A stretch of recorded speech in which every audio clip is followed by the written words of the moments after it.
Good afternoon, everybody. Welcome back to Mythgard in Middle-earth. My name is Corey Olson, the Tolkien professor, joined as always by my friend Gryfflet, and it is good to be back with you guys today.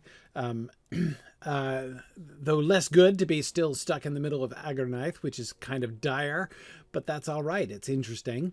And of course, Harthalín and I are looking off at the specter of, what is that city called again? That keep? It's the Saragast. Yeah, Saragast, which looks pretty creepy, I have to say. The red windows, really pronounced effect. Also, they clearly have like the standard Mordor black spiky architecture going on, but the spires are really sinister looking. Anyway, fairly cool. So we're gonna see how close we can get to it. We're going to continue the quests, but we're working our way up. We did... Oh, hang on. There, I succeeded in not sneezing in your ears. We started off with our quests all down like around the camp, and now we're moving up here a little bit. Though I'm still surprised we haven't been sent to Kalagijak yet. But anyway, we'll see. I hope and suspect we're going to get to that camp here fairly soon. All right, let us go. So okay, so where are we? We are with Harthalín collecting samples. So we split it up. We're collecting 60 samples for study to see if the diseases that are abroad here in Agernaith are a result of, are like similar to the Great Plague. I love that connection, by the way. The connection to the Great Plague. This is a really fun plot line. And this is the epic here. So animals, plants, and water. We're looking out for those. And then I'm rescuing rangers. Viznak. Oh, that's the goblin, isn't it? Yeah. He's being held somewhere in Faltorgam. Okay, right in the Orc-camp. So I'm going up to the Orc-camp, but that's still the one in the middle of the swamp, not the big camp on the south bank. I'm defeating a bunch of orcs there, and I'm destroying totems there. Okay. So I've got that. So that's my Orc-camp quests are probably there, right? Yeah. And then here in the... okay, so I'll probably do my collections first because that's all right around here. Okay. Very good. Very good. We will get to work. In the meantime, really interesting question, Drúedain, that you asked me ages ago, and I totally overlooked, so I want to come back to it. I really appreciate Phil's work in storing these for me so that I can like find them when I overlook them. Drúedain was saying, next time I reread The Lord of the Rings, I'm planning to try it out of order. All of the Frodo chapters first, with the books 3 and 5 inserted before many partings, to try to feel their experience of the story more, not knowing about the greater war until it's over. Across the many times I've read The Lord of the Rings, do I change things up to distinguish a reading from others? That's a really interesting question. I don't normally change. I think your plan is a really fun one. So basically you're trying to replicate, in a sense, or kind of get closer to Frodo and Sam's experience, where from Parthgalen, you are following them only, kind of not knowing or forgetting, as it were, what's going on with the rest of the company. I think that's a really fun idea. I don't usually change the sequence with which I read the book. I will sometimes do things like reading the oops, sorry, hit things out of sequence. I tried to just like pluck that wild boar as if it were a plant sample, which is just not going to work. animal samples are a little bit less cooperative. Anyway, I will sometimes change up like prologue appendices, right? How much of them I read, the order in which I read them. Though my standard order, as far as that goes, is to read the prologue. It's funny because I did this before even kind of thinking it through, as we've been doing in my Wednesday night Peoples of Middle-earth class. And the Peoples of Middle-earth, of course, volume 12 of the history of the Lord of the Rings, which we're discussing on Wednesday nights in Mythgard Academy right now. Where that's the first large section of the book covers the history of the writing of the appendices, and of course the prologue itself is just like a proto version of the appendices. It's like they all kind of grew together, both they're kind of creatively and process wise they're very closely related in Tolkien's mind. They're all part of the same kind of process. Anyhow, I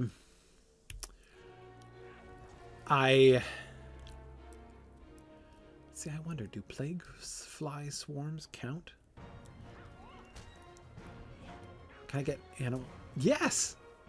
I can collect some plague flies. Well, that's kind of fun. So yeah, they are like, they're certainly not like the presentation of them at the beginning of the book and the end of the book, right? Make this, would sort of present would give the impression that they're like opposite things, but that's very much not the case. They are much more similar than they are different as far as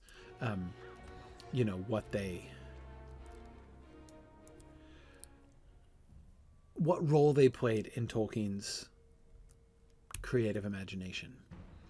Okay, I've got enough animals now.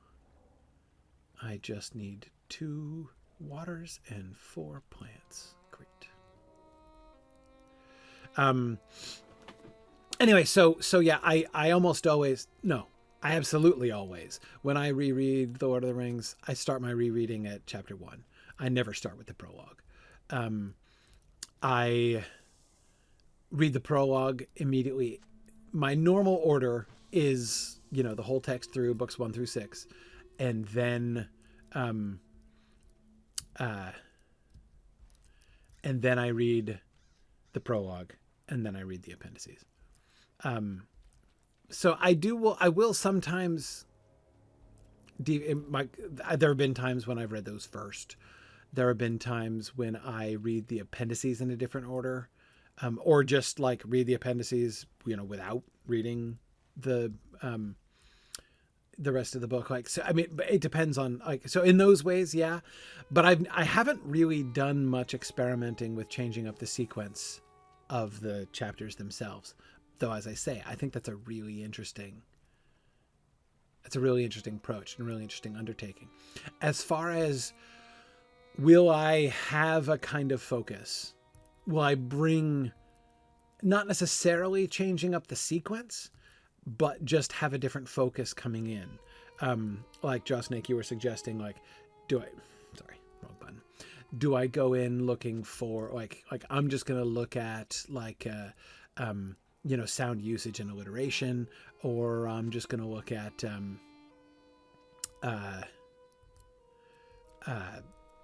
going to focus on, the development of Aragorn's character or something like that. I almost always do that, in practice. Like I should say that almost always happens. That's probably the best way to explain it. It almost always happens, but I almost never begin that way. Rarely do I come in and say, like, okay, I'm going to focus on that, because coming to the text and saying, I'm going to focus on this only, involves me in saying, and therefore I'm going to pay less attention to like the other things, right? I prefer usually to just kind of let that happen organically. I will often, because the most fun thing is when you notice stuff, right? Notice stuff that you hadn't really noticed before. And so often when that happens, when something jumps out at me and I'm like, whoa, hang on a second, I never noticed that before. Or like, that's a really interesting thing. I haven't thought about that before. Then I'll focus on it, right? Then I'll track it. Like, you know, something about the depiction of Sam or Mary's role or whatever, right? I will, once it kind of comes to my attention, I will, I'll kind of follow it up, right? You know, I won't be able to get that out of my head as I'm continuing to read, and that's fine. Like that happens all the time, but I'm always a little bit worried if I come to the text and I'm like, okay, this is all I'm focusing on here, unless I'm doing something really specific like book prep, right? Like if I'm writing something or lecturing on a particular subject or something like that. So apart from specific prep of that kind, if I'm just reading the book, I always prefer to like leave myself open to noticing new things, because that I almost always find that much more rewarding than what I discover if I if I actually, no, I'm not actually trying to attack Harthalín. Thank you. Yeah, so I don't normally do that just because I want to like let the magic happen organically. But, yeah, there we go.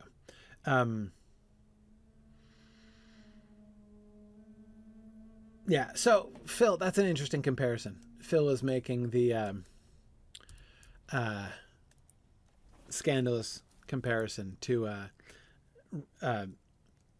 reading the Narnia books in chronological order instead of the correct order.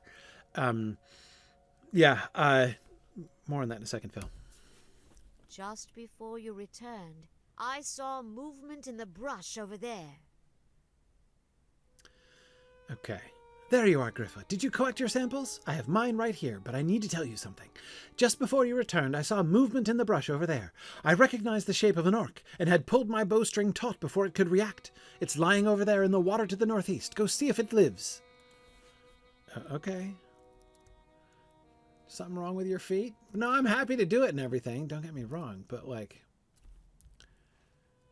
okay. Northeast, which is this direction...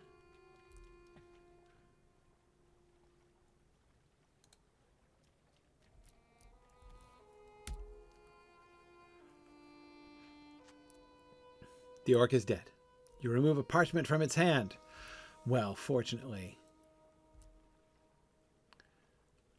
I hope that Harthalín has attended the Candaith Memorial School of Correspondence School for language acquisition.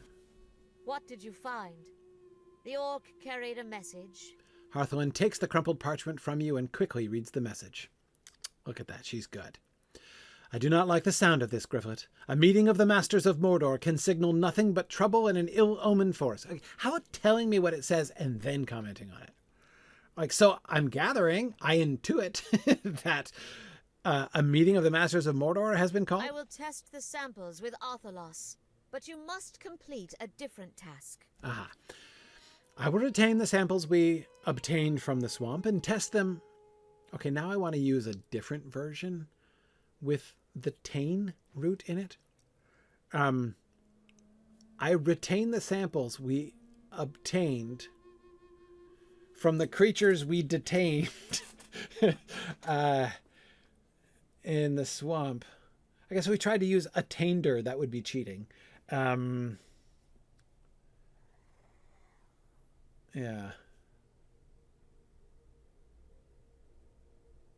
Anyway, sorry. I'm getting distracted. Sorry, the use of retain and obtained in such close proximity distracted me. I will retain the samples we obtained from the swamp and test them with the Athalas given to you by Mithrandir, and I will give you another task. We need information. The creature that gave this message to the Gashai I slew was named Dolgrist, and the words were on behalf of Borangos, of whom we have learned little. Dude, I've learned kind of a lot, actually. I propose that Lhaereth has requested the Masters of Mordor to attend her in Saragast, and they have sent their responses to her in the hands of runners such as the one I killed. Other responses must be on their way to her, and we must learn of their disposition. Defeat orcs and evil men of every variety near the following sites, and you may intercept communications intended for Lhaereth. I suggest the Spire of Lugash, the settlement of Fushambal, near the Tower of Cirathungol. Oh, man. And the camp outside Nairband. You would. Okay, fine. The Spire of Lugash, Fushambal. Intercept a message from Oradir, the camp outside Nairband. Okay, right, great. Near the Tower of Cirathungol. And I'll make sure to read them from my inventory first. Okay. Yikes. All right. Oh,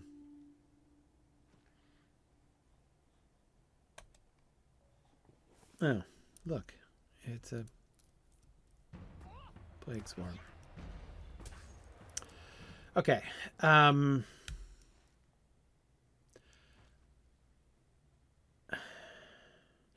Tell you what I'm going to do.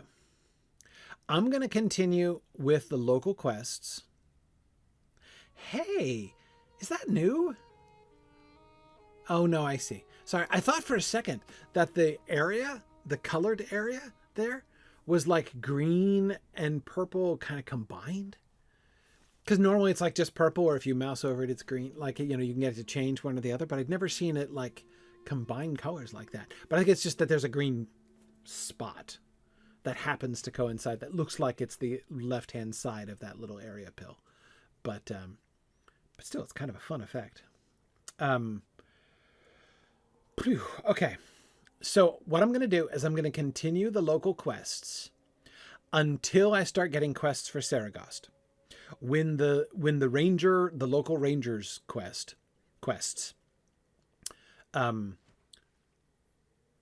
look like they're leading up to then before I go to Saragast, I'll run Harthalín's errands, because it sounds like that, you know, after we do that, the next step will probably be towards Saragast itself. So that's my plan. If, for those who know these quest lines better than I do, if that seems like a bad idea, and by bad idea, I simply mean something that's not going to work out all that well, as far, like, you know, I'll end up missing things or having to double back, let me know. I don't like to double back it.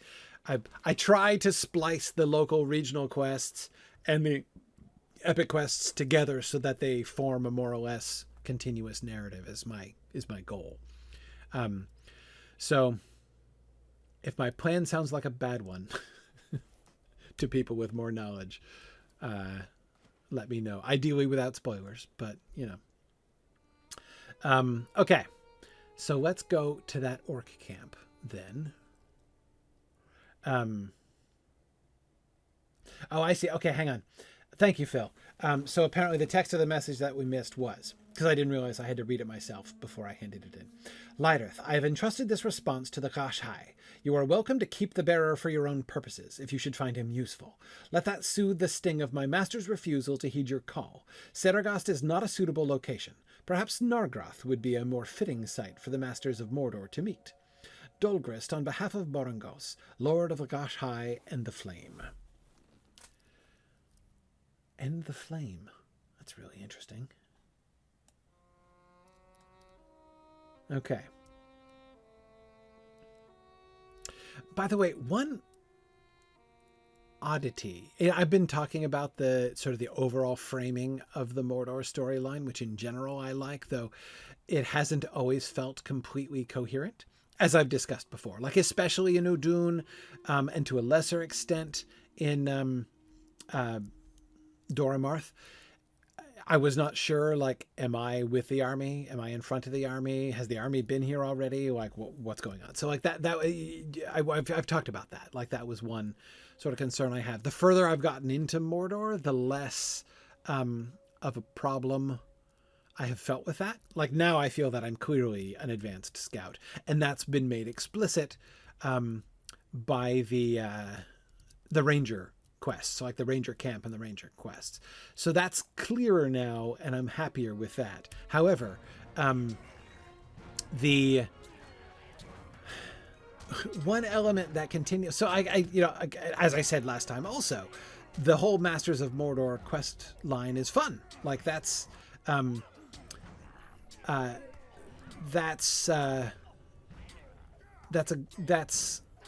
it makes sense. It's a very, not just defensible, it's a very sensible piece of world building. Sauron's lieutenants, who are they and what do they do after Sauron's fall? Love it. But one thing that strikes me as increasingly odd the farther we get into those is the fact that everybody in Mordor seems to be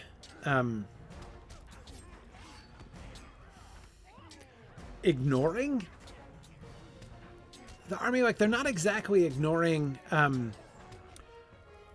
the fall of Sauron exactly. Like, there have been multiple acknowledgments of that, but it's like so the King of Gondor has returned and he's got an army.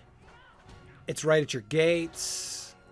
This interest you at all? Right? Like the way that the Masters of Mordor keep going, like even to the extent of their, like, you know, Dol-Gabeth, wasn't it? The mouth of Sauron? Being like, I will summon you and, like, you know, accept terms of your surrender or stuff. And it's like, Victoria's army actually there?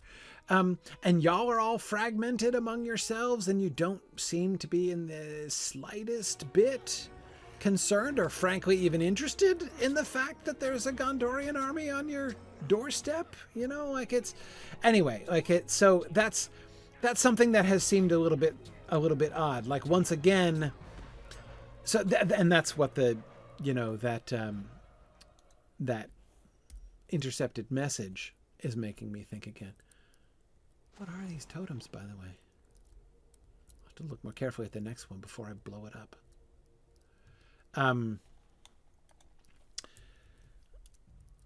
Yeah, so in a sense, like at the end, as at the beginning, I am feeling weirdly detached from the larger plot, not from the Mordor plot itself, right? But from the larger narrative of, you know, of the Lord of the Rings, of like where we are in the Lord of the Rings story.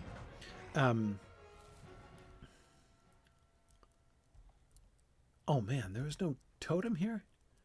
Sorry, every little cluster of orcs had a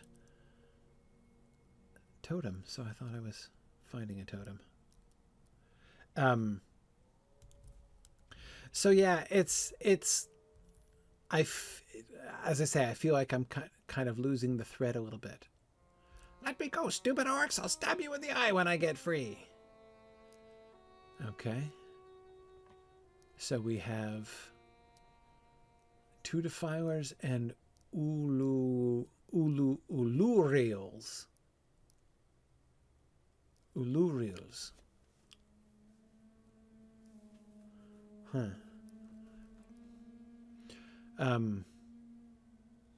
Okay. And is he tied up? Yeah.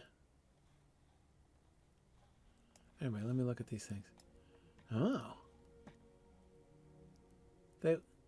So these totems that they've built, they are worshipping evil Ewoks, is what I'm getting here.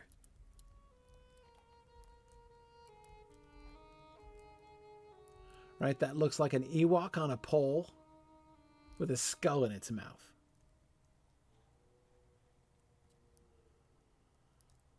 Seriously, what is that meant to be? It's not a wolf. It doesn't have a snout. It's not an orc. Huh. Weird. Not sure why they're worshipping Ewoks, but even what's-his-face, Ulurils, is bowing down, and so they're sacrificing Viznak? Alright, well, let's do that with one fewer defiler, shall we?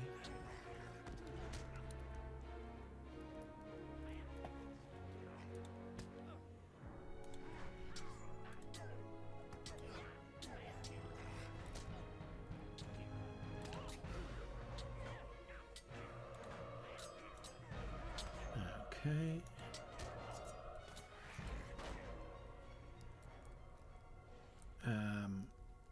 Boy, there's still tons of totems all over the place. That is what Lhaereth looks like? So Lhaereth is an Ewok? I did not see that coming. Wow.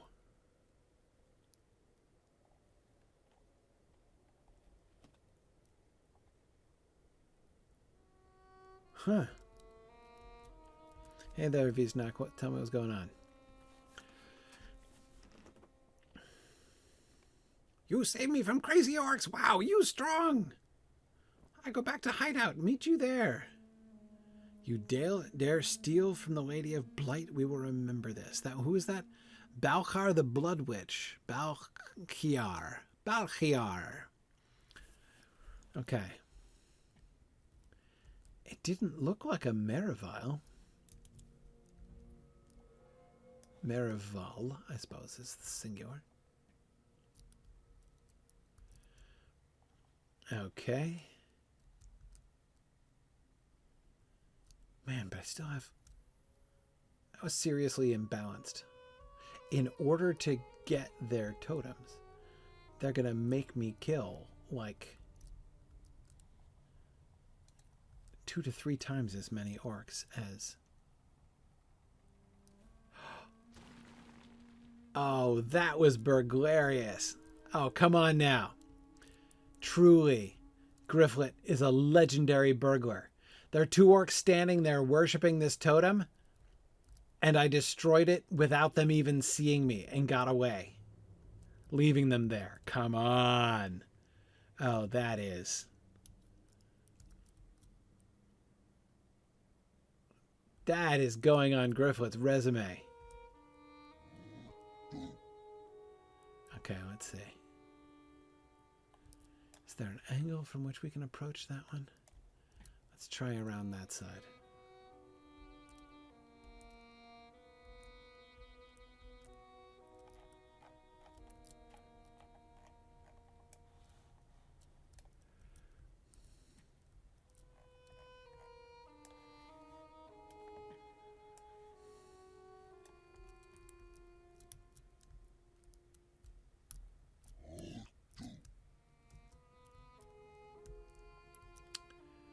Okay, hang on.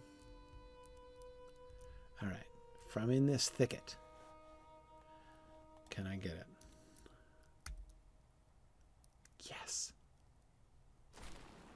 Got the last 2. Oh, yes.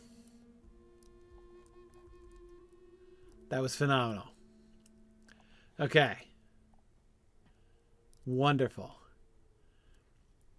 All right, so I have to talk to Faeron the Ranger.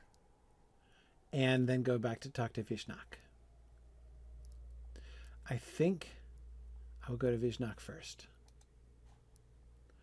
Hang on a second. He's really close. I don't really actually think I need a mithril coin to him. Oh, and now they detect me coming through? Gryfflet, you just marred your record.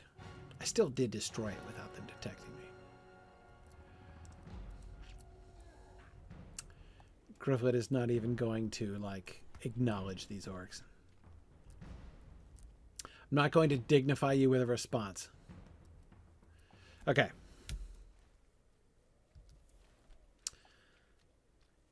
All right.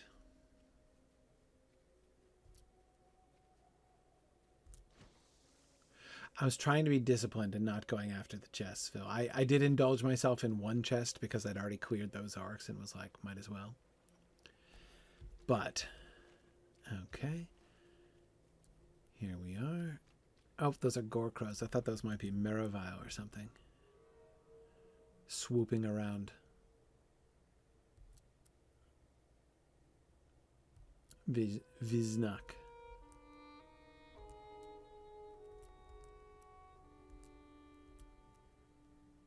Oh, I can't get through there. I was hoping I could get through. Should have known better. Oh, look! They're all together. Oh, so you guys have moved in? This is your new camp? Oh, no, this is already your camp. This is where you put Rhadrog the sick.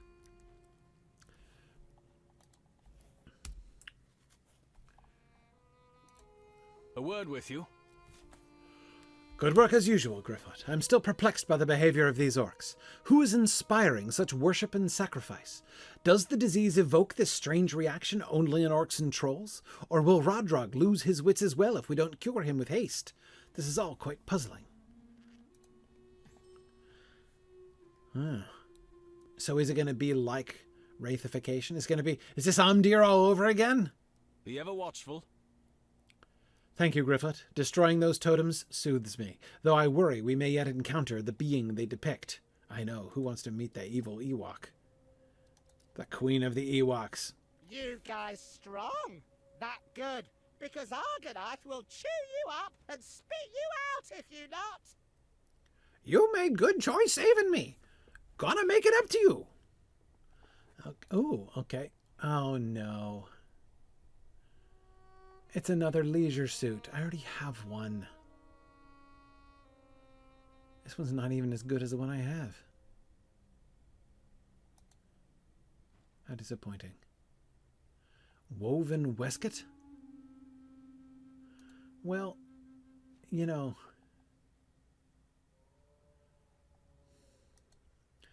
I shouldn't have to get... I'm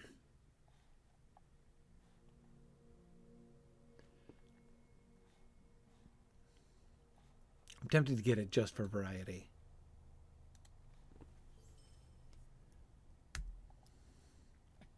Okay. So let's look at this. Oh, what's this box? Rare crafting component selection box? Where'd I get that from?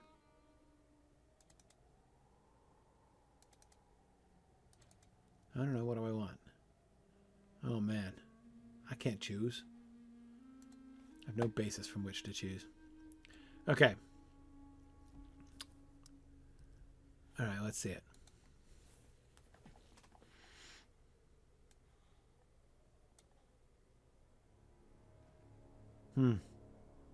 Don't love it. But then again, I don't love this either.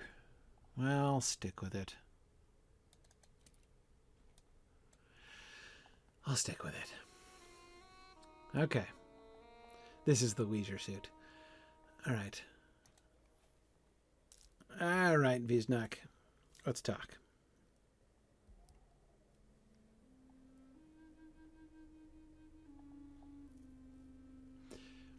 You nice guys, and save me from nasty infected orcs. I help you out and fix Greencloak. His name Rodrog? Yes, but we can do better. We form partnership. You hate orcs, I hate orcs. We good team. I the brains, you the muscle. It will be great.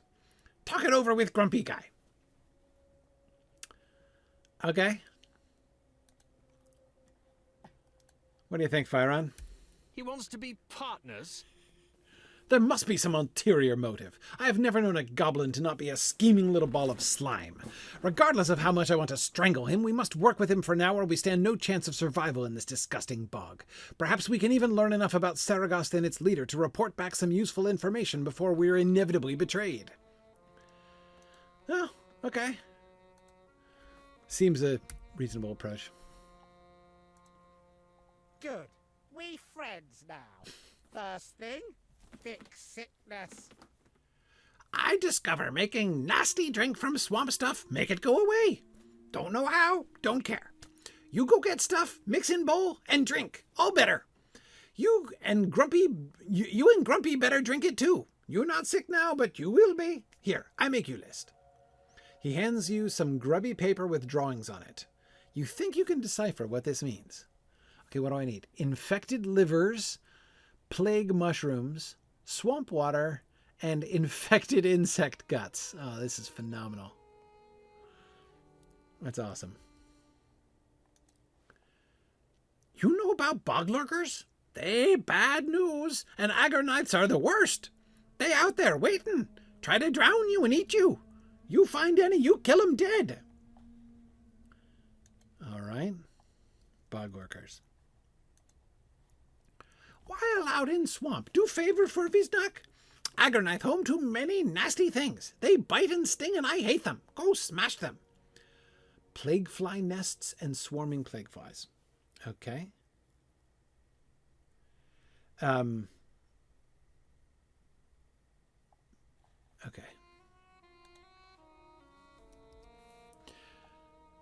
Stupid rats keep sneaking in and stealing my things. I know. Isn't that annoying when people do that, Visnak? That is horrible, horrible behavior. We friends now. Do something for me? Here, take net. Tree rats live up in trees. Throw net to catch them. Bring me some. Okay, so now I'm being sent on errands by the goblin. Okay. All right, so I have to pick up the crude water jug.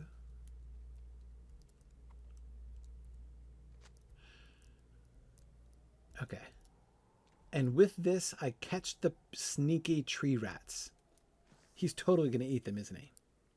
He's got to be. All right.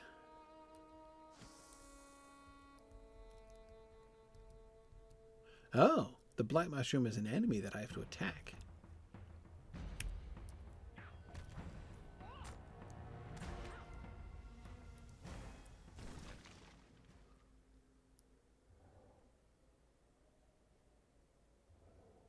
That didn't count.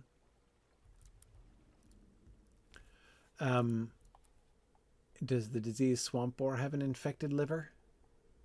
Yeah, he does seem to. Okay. I am ready at any time to serve the most menial needs of my closest goblin friends. So this Gorkrow, how are his guts? I wonder. Well, I guess there's only one way to find out since the tooltip isn't working.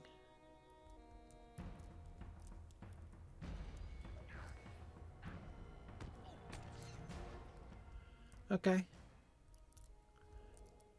I'm not sure where I got the liver from, the rat or the crow, but fine. JJ says he's skipping this particular moot reenactment. I hear you. So you don't want to do this one at Ranger Moot? You know, at Ranger Moot, we could even start with the collect infected livers portion.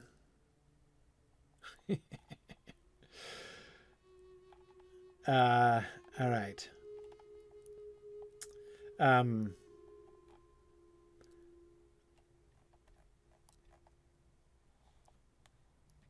Okay. Oh, yeah, we're everywhere.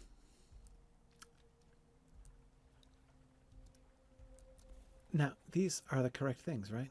These blight mushrooms? No, they're not.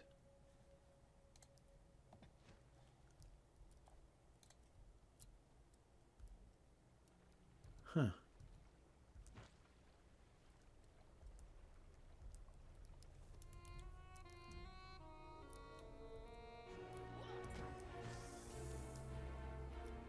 Okay, so the rats have infected livers. And here's a plague fly nest.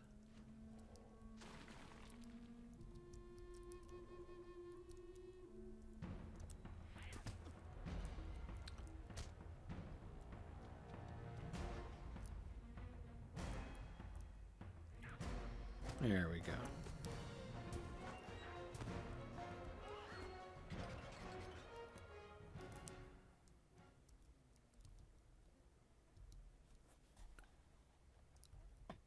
Yeah, see, I got them both at once. Hey, plague flies, is there another group of plague flies? Oh, there's the plague mushrooms I'm looking for. Oh yeah, there'll be another one in here, won't there?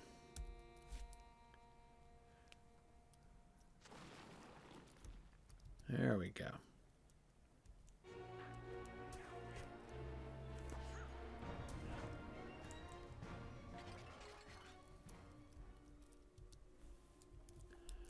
Okay.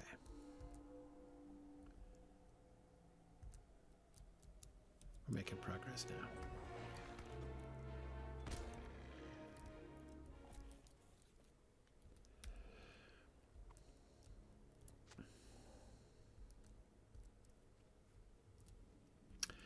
So, you know what I was just reading yesterday? And which I plan to finish reading today? The Letter to Milton Waldman. The big one. It's so good.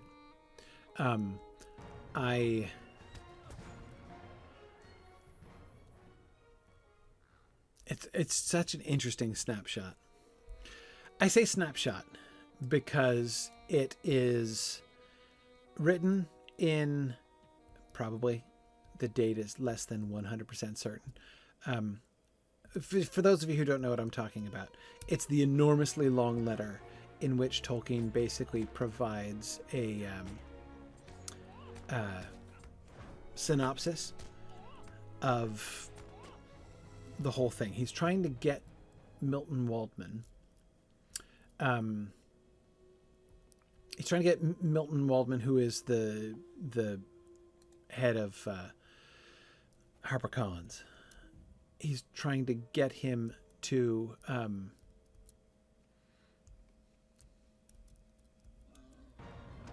publish the Sylmarillion and the Lord of the Rings together.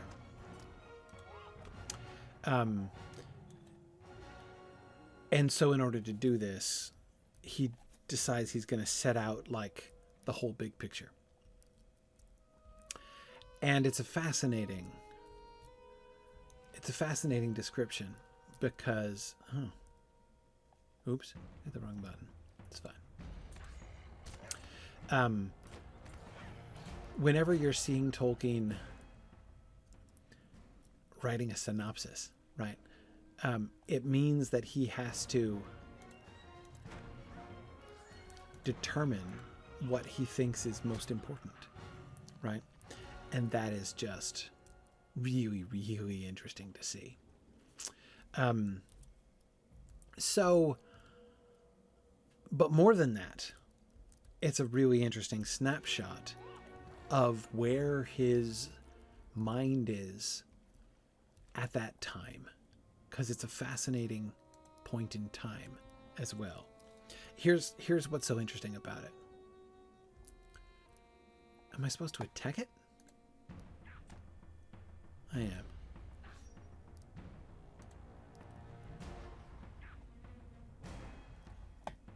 I can't attack it. Can I throw my knife at it?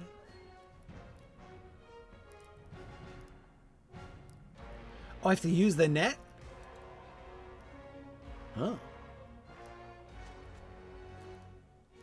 Okay. Gotcha. Was not following that properly. Okay. So here's the thing that I find so interesting about the timing. What I mean by snapshot. It's really easy to think of the Sylmarillion as a thing, right? We read the we have the luxury of reading the Sylmarillion, and so when we read the Sylmarillion, let's see. Here we go. When we read the Sylmarillion, that's the Sylmarillion, right? This is Tolkien's work. But of course, it's far more complicated than that. Am I looking for plague flies specifically? Those big ones? Oh yeah, infected insect guts. I bet you have infected guts.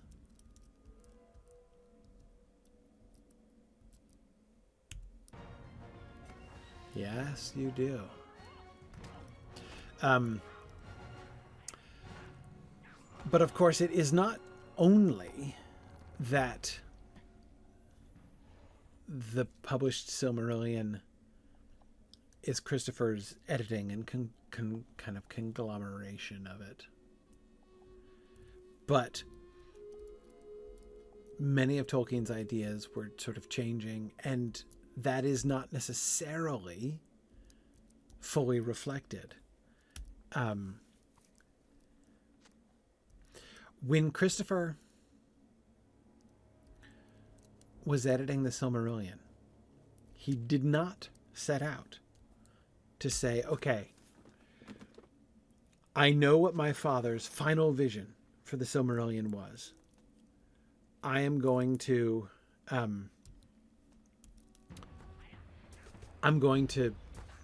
publish that as faithfully as possible. He didn't do that, because in order to do that, he would have had to write a lot of it himself, because it just hadn't been written or hadn't been put into a form that was publishable. And that he did not want to do. Like, one of his first principles of publishing the Sylmarillion was, I want to be publishing my father's work and not my own. So this is not, so he was like, this is not going to be a collaboration between me and Dad, right? This is going to be my father's. What I am trying to do is to present my father's work, which is great, like very admirable. Very grateful to him for it. But that meant he literally could not do what I just described. He couldn't say, I'm trying to represent my father's final vision. Not in full. He had to work with the texts that existed in sufficient form for him to be able to publish them. And sometimes he had to fill in the gaps. As little as possible, but sometimes it was necessary. Anyway, the letter to Milton Waldman in 1951 is so interesting because you can basically break Tolkien's work on the Silmarillion down into 3 different periods of time. There's the Book of Lost Tales period, when he was just writing something called the Book of Lost Tales, which, you know, he...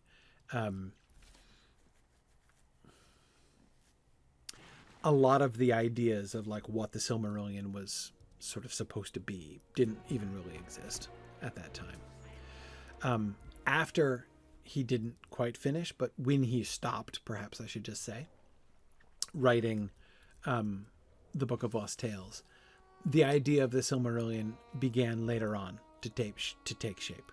But it was quite some time afterwards. It was like a decade later. A decade passed between when he was actively writing the Book of Lost Tales, and when he sat back down to basically put the Silmarillion material in a new form, the Quenta Silmarillion and the Annals and all the other sort of supporting texts. So, man, what am I still looking for? Insects, bog lurkers, still 2 more plague fly nests. Okay. I bet you these Norbog have guts.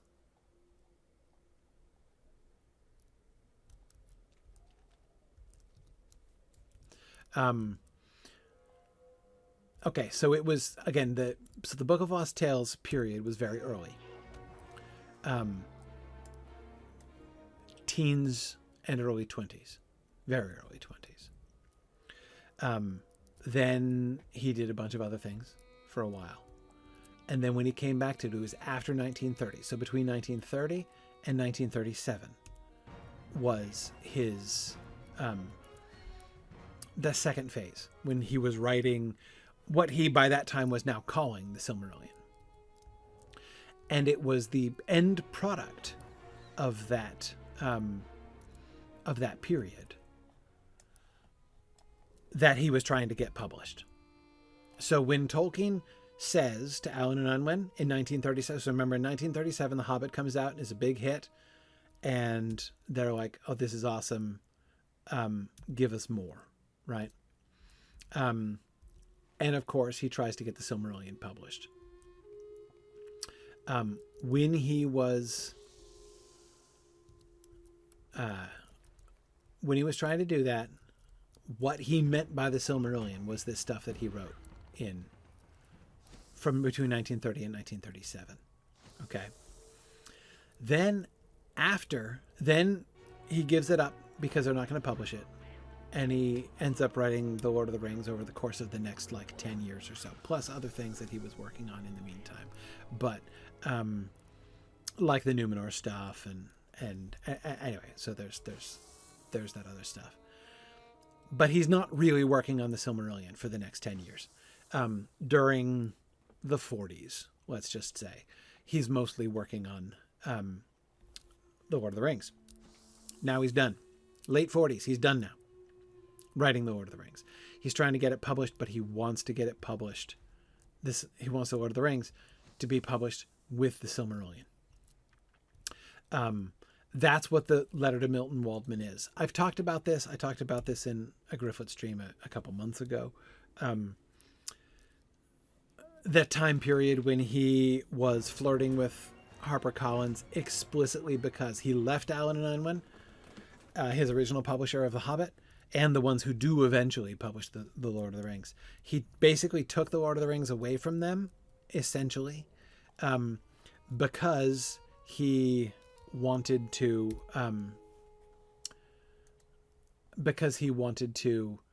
get the Silmarillion published also. And Milton Waldman from HarperCollins was interested in doing both. Given that interest, Tolkien was hoping to move forward with this. So again, the letter to Milton Waldman is a summary. But a summary of what? A summary of what in 1951 Tolkien called the Silmarillion. Now, afterwards, after The Lord of the Rings is published, The Lord of the Rings is going to start getting published in 1954. That's when the Fellowship of the Ring comes out. So it's going to be published in 1954. And right afterwards, he's involved in the appendices and writing follow-up stuff and everything. But it's a hot and heavy period for rewriting the Silmarillion. He is in the early 50s when he's here and he's trying to get it published. He is very interested in continuing, expanding, revising the Silmarillion material.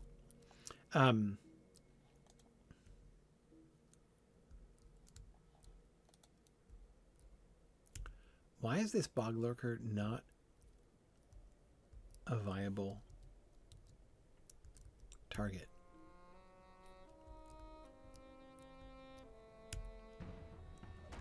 Weird. So he works on the Silmarillion through the 50s, through the 60s, and then up through into the 70s when he dies. He never really completely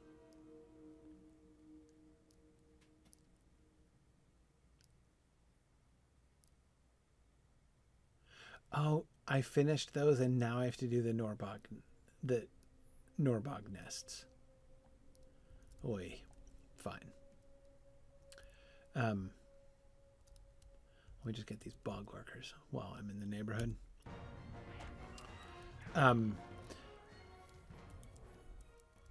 A bunch of the material that we know in the published Silmarillion came from these later times. And he did a lot of the extra world building and everything during those final periods.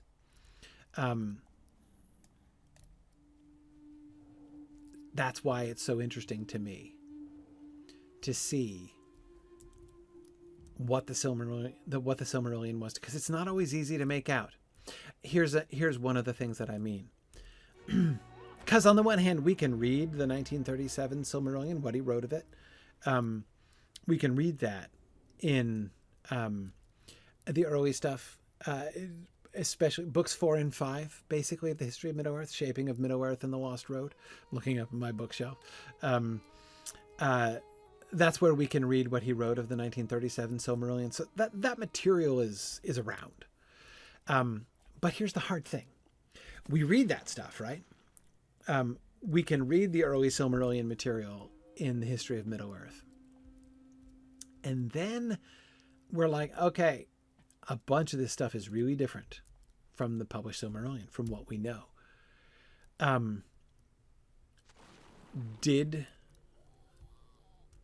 To what extent did Tolkien rework this? Like, there's something in the 1930s, like, you know, you'll find a thing in the 1937 Sylmarillion, an idea, a character, which is not in the published Sylmarillion. And sorry, isn't this the distraction one? Diversion? Huh, didn't work. This guy is too wary. Legolas Greenleaf, for instance. Yes, Legolas Greenleaf of Gondolin. Yes, absolutely. So anyway, so you'll find something like this, and then you'll be like, so is that, like, did he change his mind about that? And so it's hard to say. You can't make an argument just based on difference. You can't be sure. So that's why I find the letter to Milton Waldman so fascinating, because in the letter to Milton Waldman, we get a more comprehensive, it's comprehensive. It's an overview. It's not detail. So there's lots of character story, you know, that you don't get in the letter to Milton Waldman. But it's, there are a bunch of things that you can see as far as like how he conceived of the overall shape, what he felt were the most important themes. And you can see what he thought the Silmarillion was and should be at that period of time before he starts on the ultimate revisions, in the sense of being the last ones he did. And here's the thing of those that I found most interesting in particular. Oh, you little plague rat.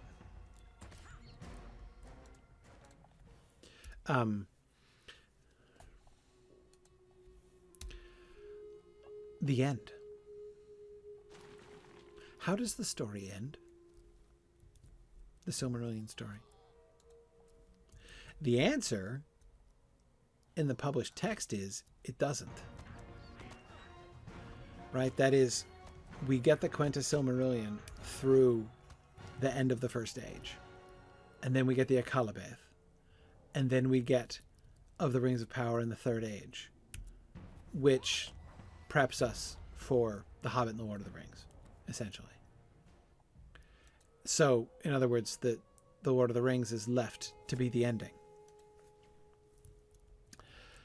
But people who know the 1937 Silmarillion, and if you're curious and you're one of those very many, very numerous and perfectly respectable people who find the Silmarillion itself hard to read, much less the history of Middle-earth, if you're curious about these things, and it's really fascinating, I recommend, so there's my Mythgard Academy series. So I've done, this whole set of, this book club basically on the history of Middle-earth, every volume.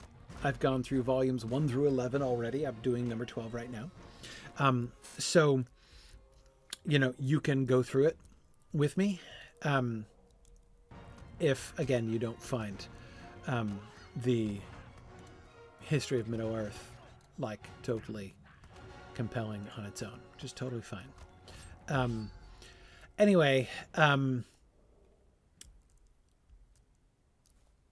those people who do know the early work know that he wrote an end of the world. He wrote an ending to the story. When Morgoth is called back and there's the last battle, the Dagor-Daggerath, the Battle of Battles, and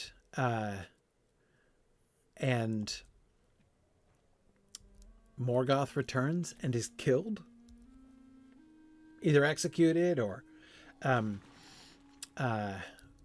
whatever. Yes. So Megan, yes, as Phil says, if you go to the Signum YouTube channel, there is a separate playlist for each volume of the history of Middle-earth. Plus, like I did Unfinished Tales, that was, golly, 2014? That might have been. Anyhow, yeah, so there's a playlist for each volume. And as I say, I'm doing the Peoples of Middle-earth, the final volume right now.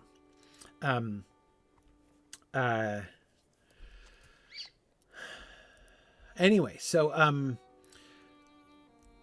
there was a last battle. Morgoth is killed, and you know who kills Morgoth? Oh, there's a whole nother set of nasty stings. Good grief, it's interminable. Okay, one more tree rat, and then one more set of bugs. Turin Turambar. That's right. Turin Turambar kills Morgoth. Yup.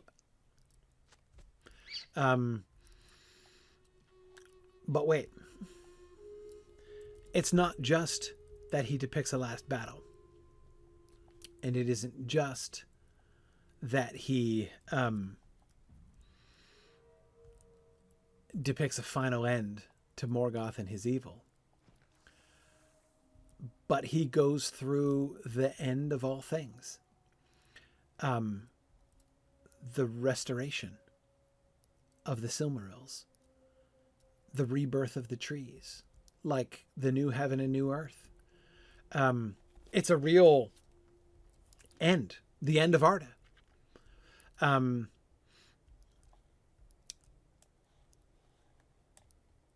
One of the most tantalizing questions. Now, again, that's gone later. Gone in the sense that he doesn't describe it. It's not included. As you know, it's not included in the published Sylmarillion.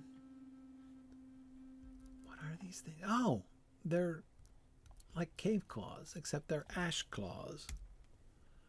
Okay.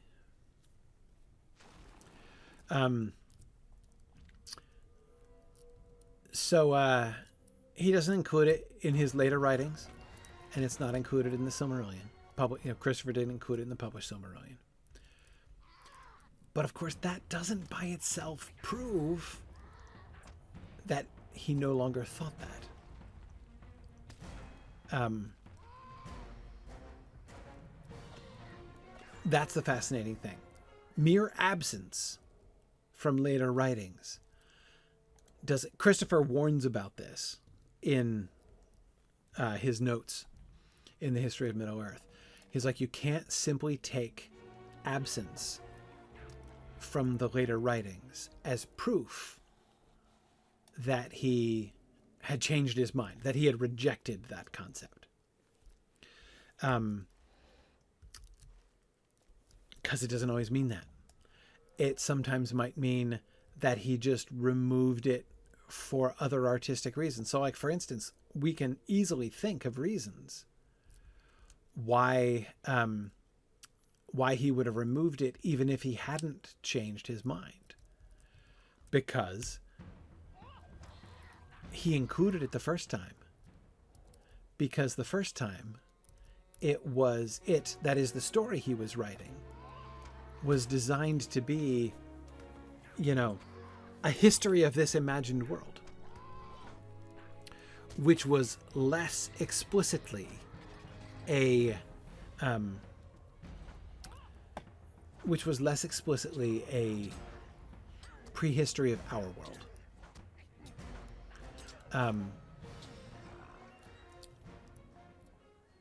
But remember all the stuff that he put into his, like the prologue, especially, and the appendices also, but especially the prologue of The Lord of the Rings. That this is our world, that hobbits still survive in our world and can be interviewed, though they're admittedly harder to find these days. All of that stuff, all of those ideas, make it impossible for him to include a narrative of the end of the world on account of our world hasn't ended yet.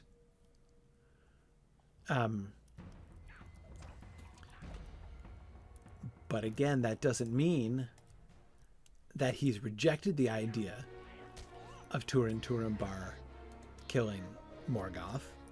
It just means it no longer really fits to include that story, potentially. Yes, so Phil, the getting rid of the flat Arda idea was a little bit later. Yeah, that was in the middle of his third epoch, right? His third era of Sylmarillion writing. Oh, I almost forgot to destroy the den.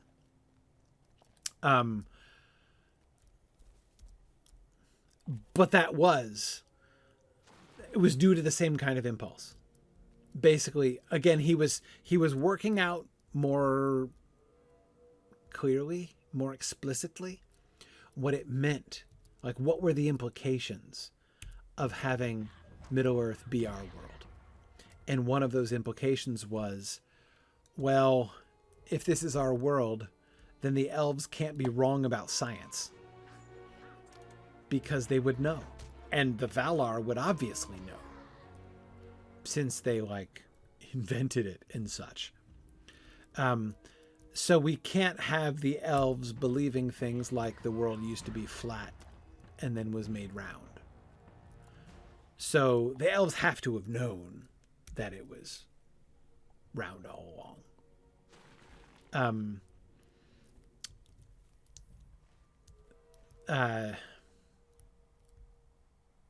Oh, it's a treasure catch with no treasure. Anyway, that was an advance in following out the logic of that. But it's that same logic, I think, probably, that led him to reject it. But that's the mystery, right? Did he ever let go of that idea? The idea of Turin Turambar killing Morgoth, for instance.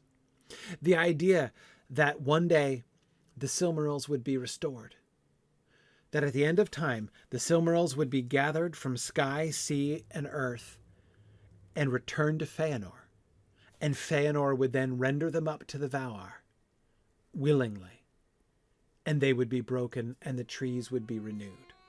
That's the story that he wrote in 1937. Did he ever give up that story? Is that still Tolkien's own headcanon for the way the world ends?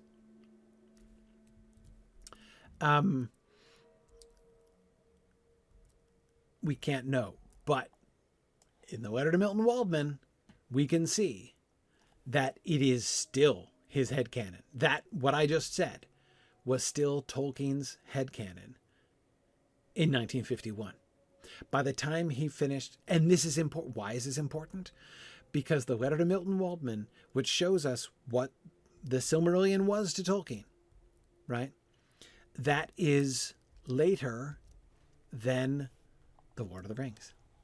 So it means what he says the Silmarillion is in 1951 in the letter to Milton Waldman is what the Silmarillion was to him while he wrote the Lord of the Rings. And any deviations from it probably were things that he changed his mind about after writing the Lord of the Rings, after the Lord of the Rings was done.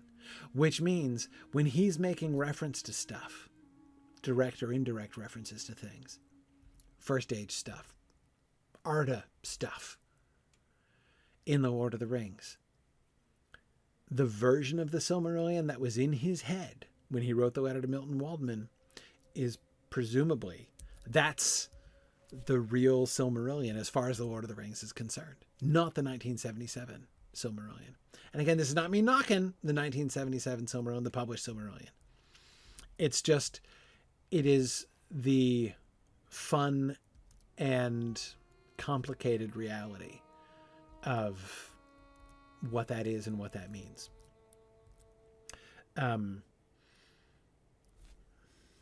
Yeah. Anyway, hang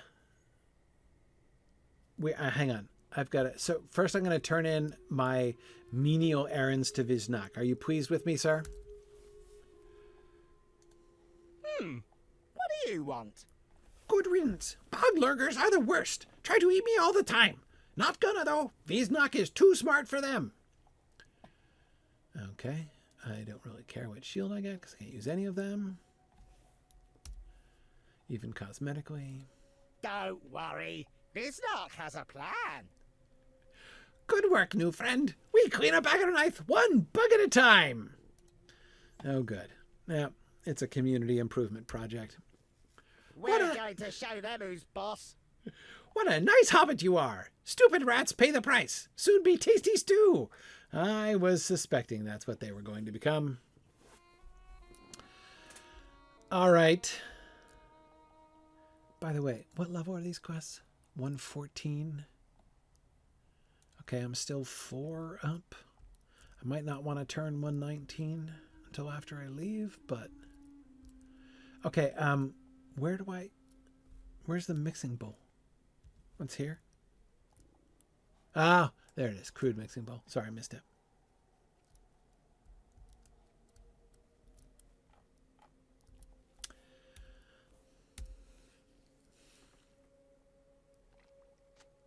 The ingredients mush together into a thick, foul-smelling liquid. Drink the disgusting... I have no choice here. Okay. It's the worst thing you have ever tasted. I'm going to get Faeron's buy-in here before I give it to the invalid. A word with you. Glad you are back. Rhadrog's situation is dire. I have managed to get some information out of our new friend here. Saragost lies to the northeast. It's perfectly visible, sir. At the end of the swamp, and he made it sound massive. He also mentioned that the Blight Lady rules Agonath. I know not what manner of creature he speaks of, but he seemed frightened at the mere mention of her. I have a terrible feeling that she looks like an Ewok. I have to drink this liquid, then? Well, you are still alive. I guess I will take my chances. That is truly vile. Yeah, okay, here we go.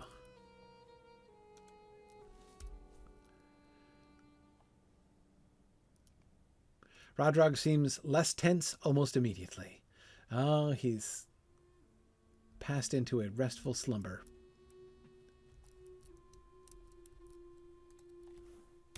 Tasty, right? Why you make faces? Rhadrog better soon. Need sleep now. Let's get to work.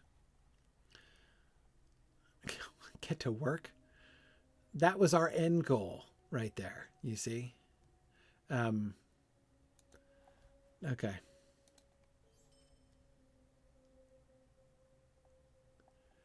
But no, Viznak still has plans, which seem to involve like line dancing of some kind. I don't know what he's doing there. You strong, but not strong enough to attack fort alone. Got an idea. Oh boy. You saw big Uruk fort, yes? That's Kalagijak. Many Uruks there, led by Brogmaush. He big and tough. You strong, but not strong enough to attack fort alone. Got an idea. When the eye go away, oh, look, he acknowledges the fall of Sauron. That's great. And mountain blow up, new people come into swamp. Not orcs, more like you. They chased me and threw spears. I see them fighting orcs and uruks. They don't like orcs. You don't like orcs. So maybe they can be your friends too. Might help you beat Brogmaush. See, I make good plans. Okay. What does Faeron think? We are hard-pressed in this place.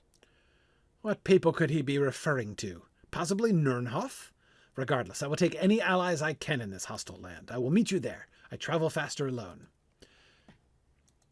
Okay, Viznak. Hi there.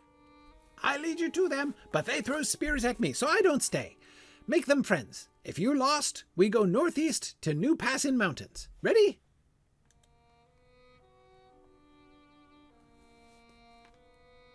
Find the potential allies or optionally walk with Viznak. Well, let's walk with Viznak. What's the downside? Hi, holla. I tell you lots on the way. Oh yeah, I want more narrative. Ready? Really ready? I am.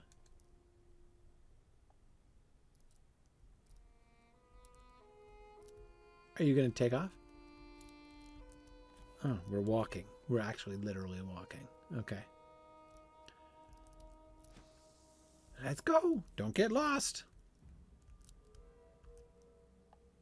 Oh.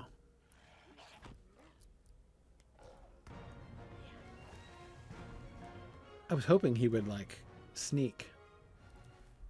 As he seems a sneaky individual. Got to get wet. You get used to it. Okay, I was hoping you would give me more background narrative here, Visnak. Tell me your life story. Help me fit the pieces together of why nobody seems to care there's an invading Gondorian army. And maybe even the... Oh, seriously? We're going to go that far out of our way to attack every blood slug on the way? Oh, okay, Visnak. You took care of that one by yourself. It's fine. Oh, boy.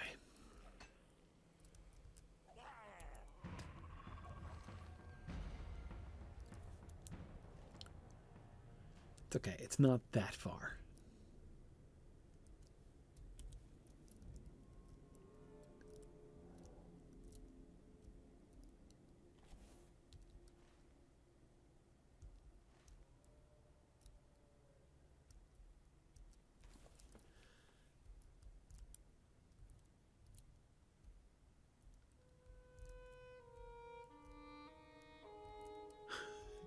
You're thinking we should get the Viznak dance as an emote, Little Redhead? Boss Orc didn't like me. Too smart. Didn't obey orders. Oh, I thought you meant the Boss Orc was too smart to like you. I'm gonna say that's his maybe.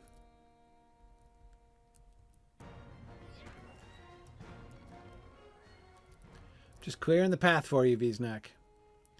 When they want to get rid of you, you get thrown in Aggerknife. Blight Lady take you into Saragast, you never seen again.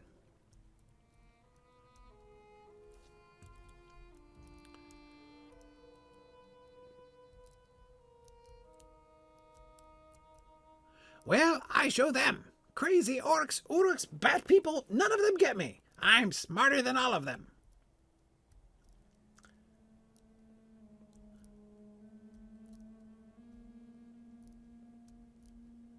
Oh, so you think he's taking a deliberately circuitous route so that I can... Oh no, we're going all the way up there? You can help me take them all out. Even Blight Lady. Sure, I'll help you take out the Blight Lady.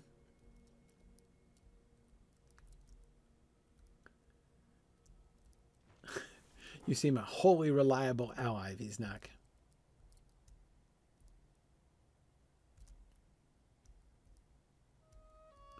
Close to Kalagijak now.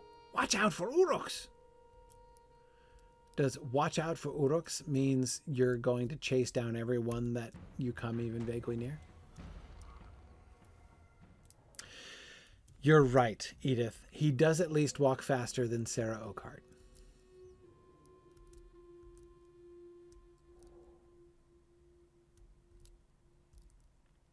Never to be forgotten.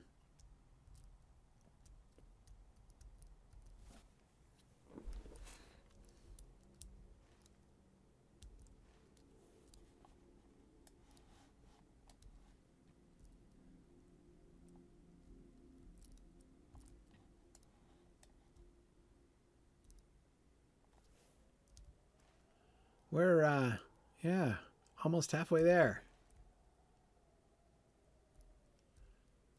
Big fort, right? Gonna need lots of help. Not particularly.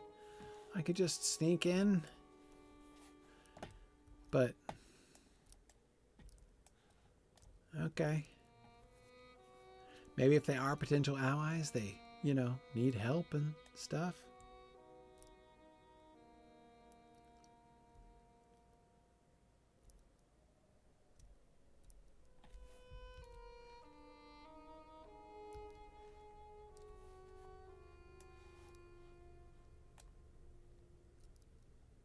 Orcs serve Blight Lady now, but didn't before.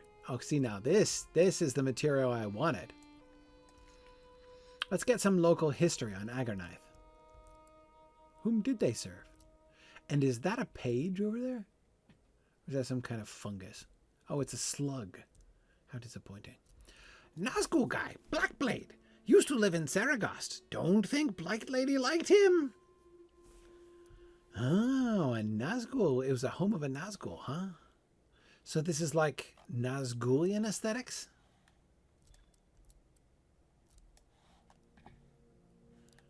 Did she add the red lights?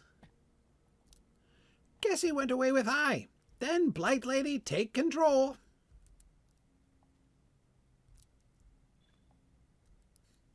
The hypocrites in Inferno walked faster than Sarah Oakhart? Yeah. So do the prideful in Purgatorio. They're walking around with enormous boulder, carrying, like hunched over, carrying enormous boulders.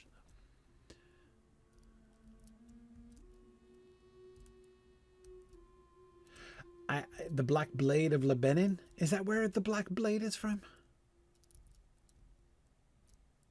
It's interesting because it suggests that... Oh, the trees get big back here? Okay. It suggests that each of the Nazgul had a home base, which is interesting.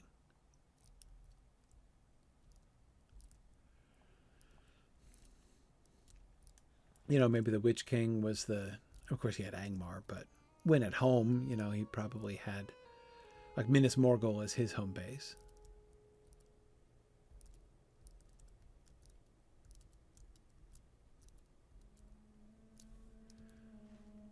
Oh, yeah, we're really getting there, Viznak. You're really...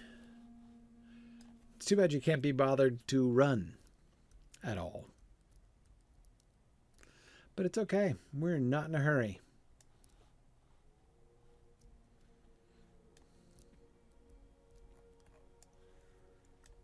Not even a little bit in a hurry.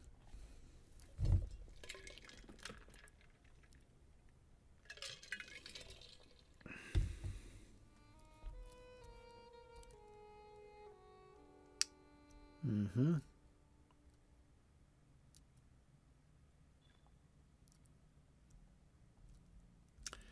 Let's see. In-game timeline, is this before or after Galadriel destroys Dol Guldur? I don't know. I'm assuming before. But, of course, we know that... another slug, huh? But we know that, you know, the battle in Lothlorien is happening at a very similar... like in a very similar timeline to the Blackgate. It's one of the things I'm going to be really interested in. So I know that in some ways it seems counterintuitive. It might seem kind of random for the game chronology to be like, the next thing after, what do we do? Where do we go after Mordor? Answer, Northern Mirkwood. Just keep walking that way. I got to go back now. Oh, merciful. 3 figures guard the mountain pass. They appear to be men. Drúedain! No way! Oh, that's phenomenal! Hi, Borisek! Oh, this is excellent.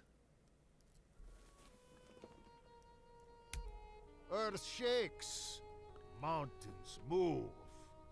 The Drúedain appear shocked as you approach. Faeron must be correct. These people have never seen anyone that was not one of their own, or an orc of some kind.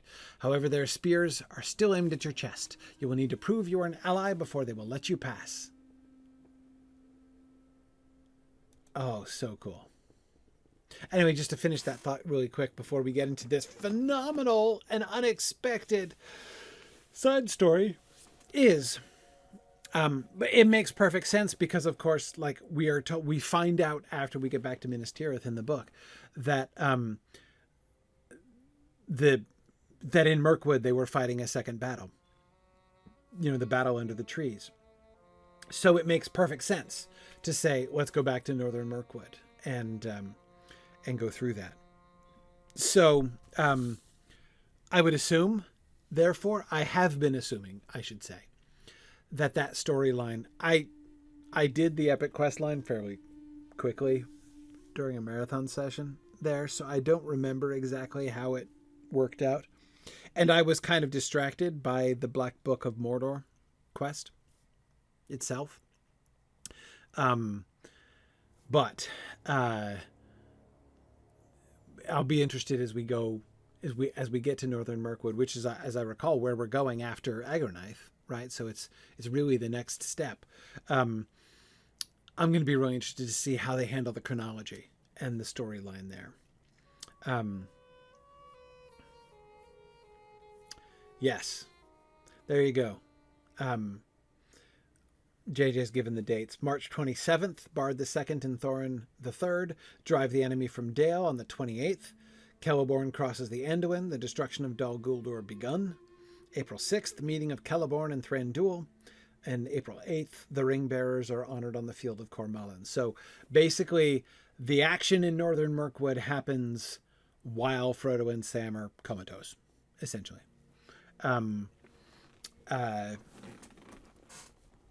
Yeah, so it's perfectly logical.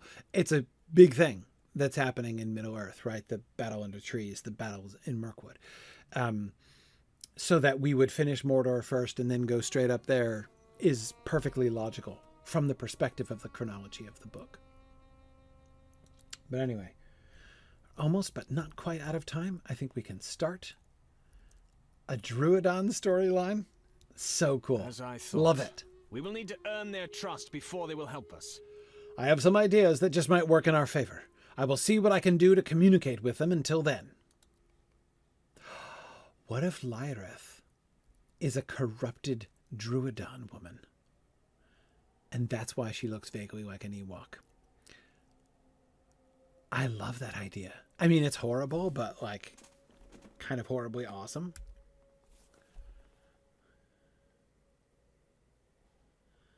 Okay, anyway, let's see. I spotted a group of Uruk-hai traveling between Kala Gijak and what we suspect may be the direction of Saragost. It's right there. What do you suspect may be the direction? Are you blind? If the orcs are getting their orders from that forsaken place, perhaps we can intercept the messages to find out more. See if you can find them. I mean, I understand that you might not know a safe way to get in, but like, you act like you have no idea where it is located. It's huge. From what Viznak told us, it sounds like the Drúedain hate orcs. Perhaps we can prove our intentions to the Drúedain by bringing them evidence of their enemy's demise. Steel yourself. This may be a bit grisly. Collect orc fangs and infected orc fangs. Ooh, and a Pathfinder's Quaff. All right. Not going to get a complete set. Not getting my hopes up. On the way here, I found quite a few Drúedain bodies in the marsh. They must have fallen to orcs or the treacherous wildlife. Do you see the necklaces they wear? He motions at the Drúedain standing before you. You notice they are wearing decorative necklaces of beads, bones, and feathers. Each is slightly different. Those necklaces may be distinct enough to identify their fallen comrades. Search the swamp, collect the necklaces, and burn the Drúedain remains before the deranged creatures of the swamp can devour them any further. So that could backfire, you know? Like going to them and being like, here's like valuable things I've looted off the dead bodies of your kinsmen, but I totally didn't kill them or anything. So like, I'm going to go and kill orcs and take their stuff and give it to them as evidence that I killed them. And then I'm going to give evidence that their other kinsmen are dead and hope they interpret that quite differently. Just saying, it could backfire.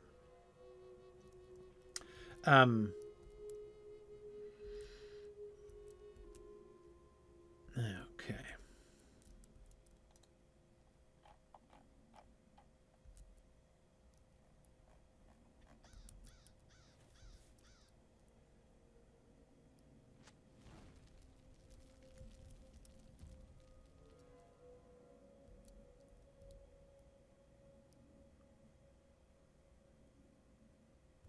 Oh, so it's not telling me that I get the necklaces? I thought it would tell me that I got a necklace, but I'm not counting necklaces. I'm just counting corpses that I'm burning.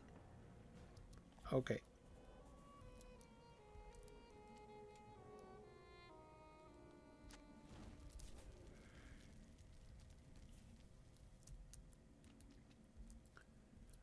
All right.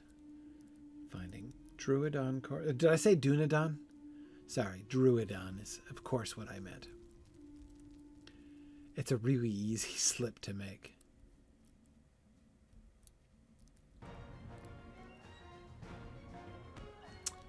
I was hoping to burn it before you could interrupt me, Mr. Boglarker, but...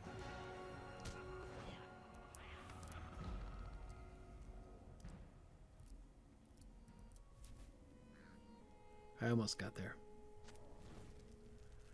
Okay.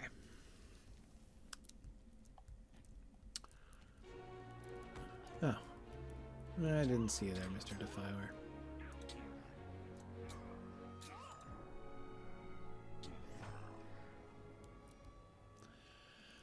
Alright, I've got 2 infected fangs and no... I'm just gonna have to be killing a whole bunch of orcs, I guess.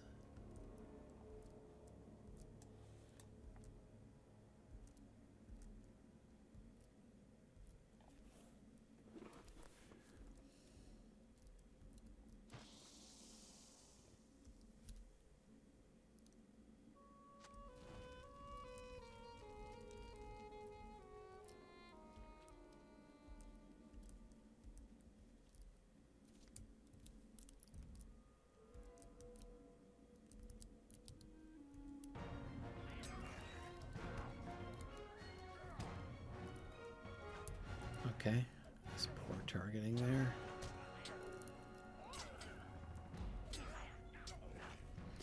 Alright. And 2 more courses. We're making some progress now.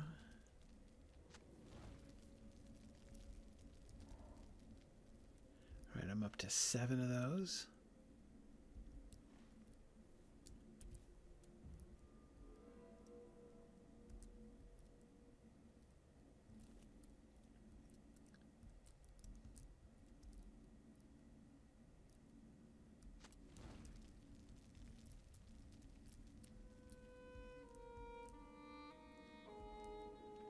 Two more, right? Uh-huh.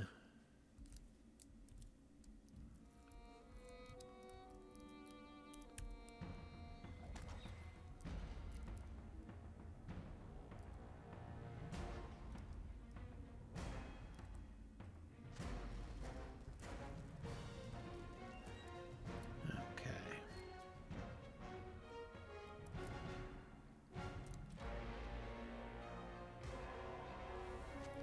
Are these the non-infected orcs?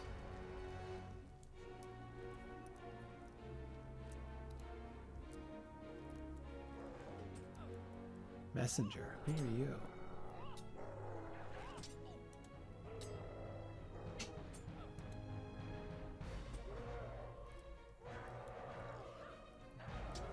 Huh. I don't know.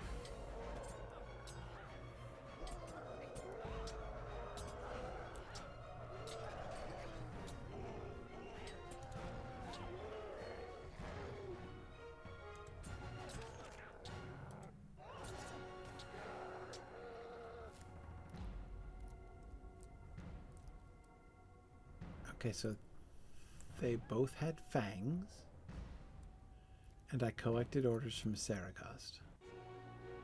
Is that part of the epic?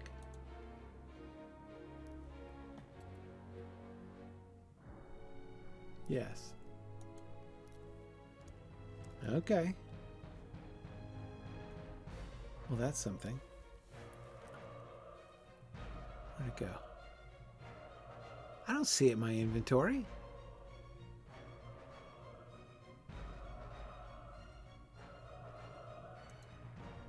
It's not over here, is it? No. It's not my pending loot. Where'd it go?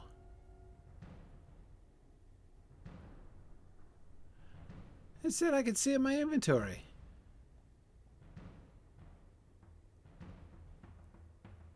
It didn't get into a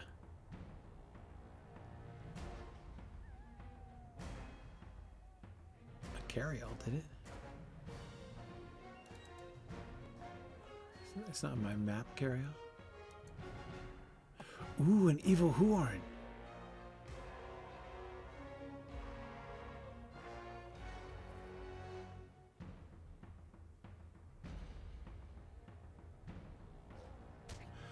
Oh.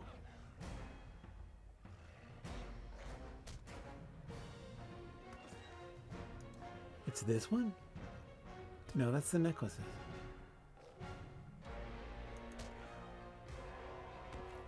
Intercept the messenger. I see.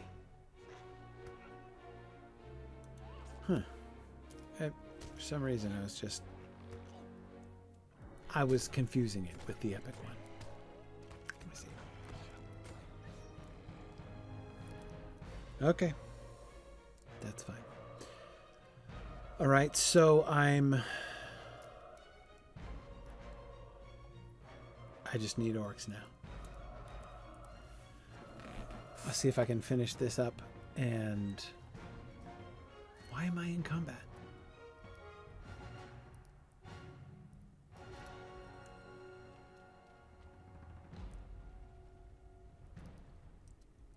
Because I can't stealth until I can get out of combat.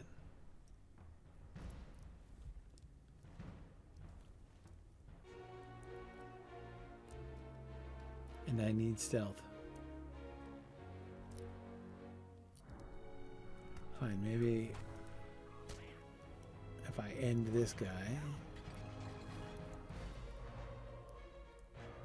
I can get out of stealth or combat mode.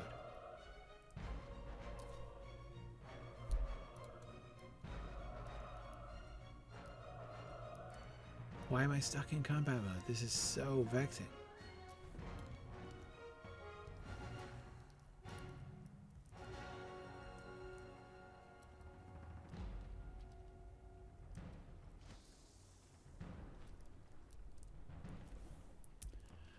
Super annoying when this happens.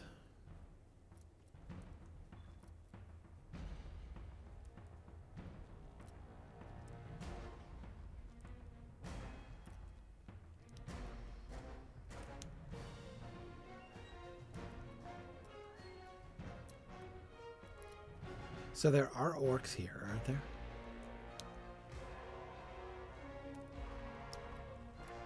I guess I could just go into the camp like I'm supposed to not do by myself. Okay, there's some up there. Oh, hey, I'm finally not in combat mode.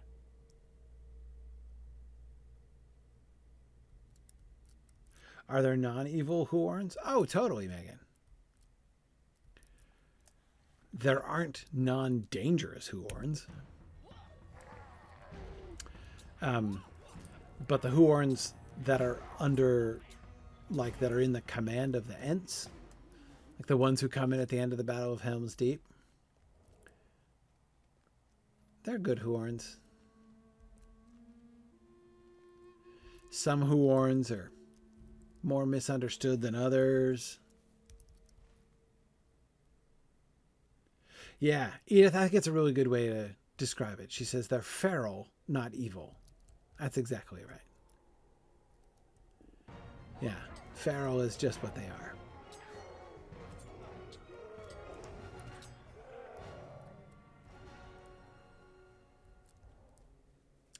Very dangerous, but these are corrupted. These, I say. That one that I saw, presumably.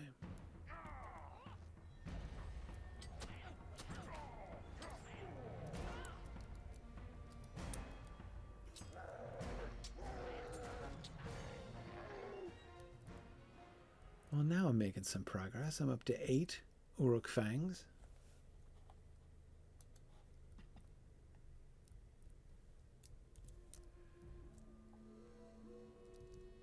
There's another one. Patrolling.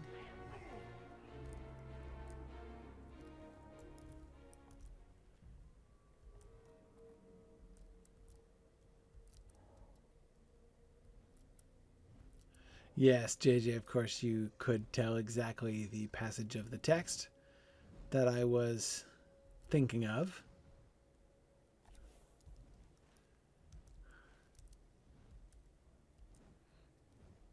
Gandalf's speech about things being dangerous. Fangorn is dangerous, and Gimli's dangerous. Gandalf is dangerous.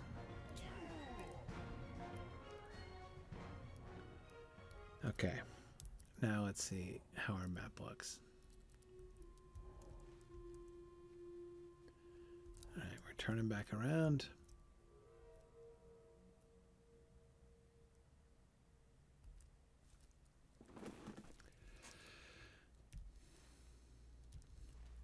Yeah, it's hard because it does seem we don't meet any Huorns on their own who aren't bad news. Remember, Merry and Pippin say this explicitly.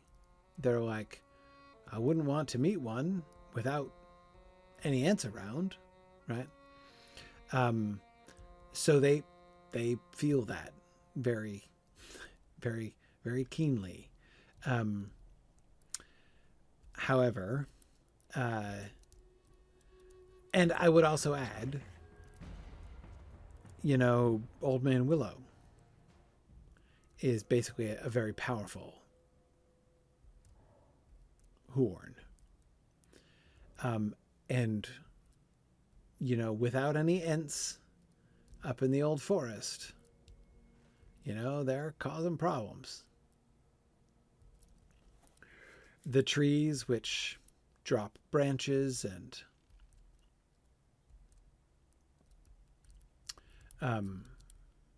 attack the hedge. I mean, right? So, I mean, the old forest is full of undisciplined Huorns.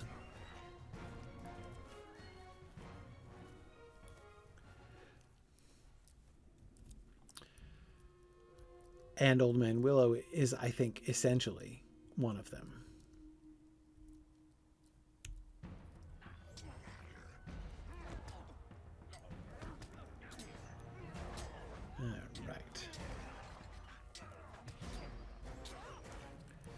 How many is that? 9, huh?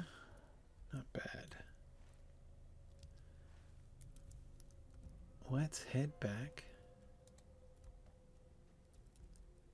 and see if I can find one on his lonesome.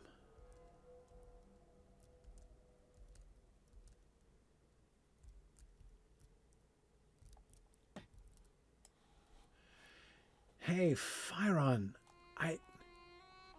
I have a theory about where Saragost is. I think I might know how to find it.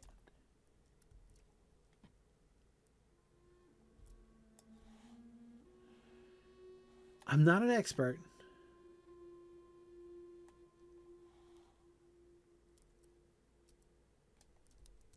Yeah, it's an interesting parallel, JJ. JJ says he can't help but think of Prince Caspian. And the reference that Susan and Lucy, when they're talking about Bacchus and his wild girls, the Maenads, and how they wouldn't have felt quite safe if they'd met them without Aslan. It's a really interesting parallel. What do they have in common? Wildness. Right. Oh,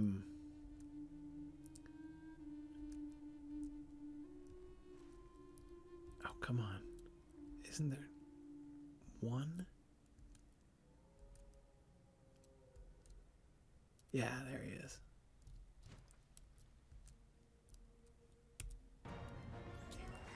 Excellent.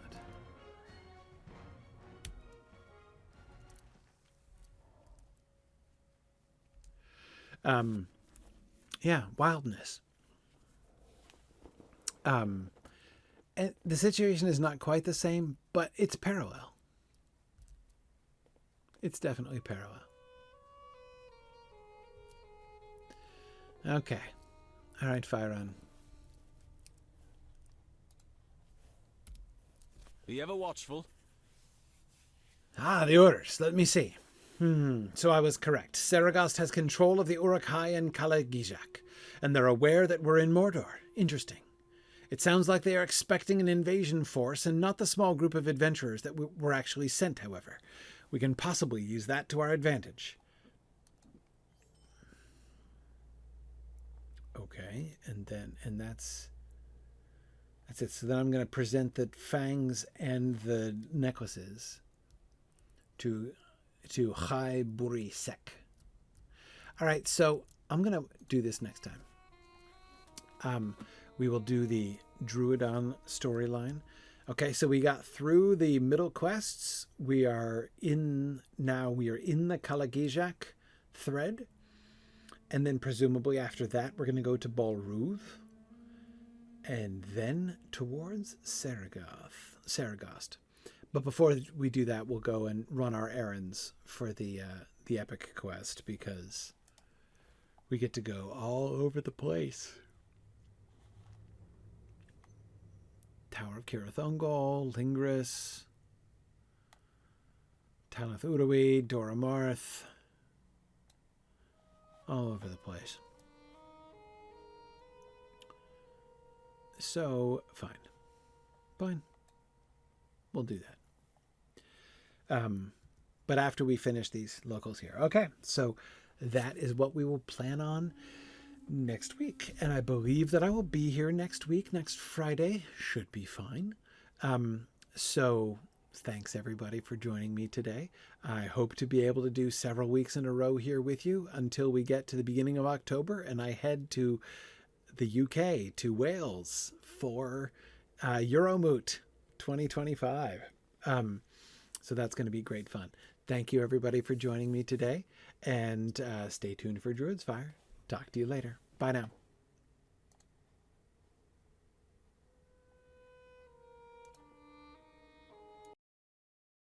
Thanks for joining in on my rambles around Standing Stone's brilliant digital adaptation of Tolkien's world. If you enjoy these adventures, please consider supporting this and other entertaining educational programming by donating at signumuniversity.org/fund.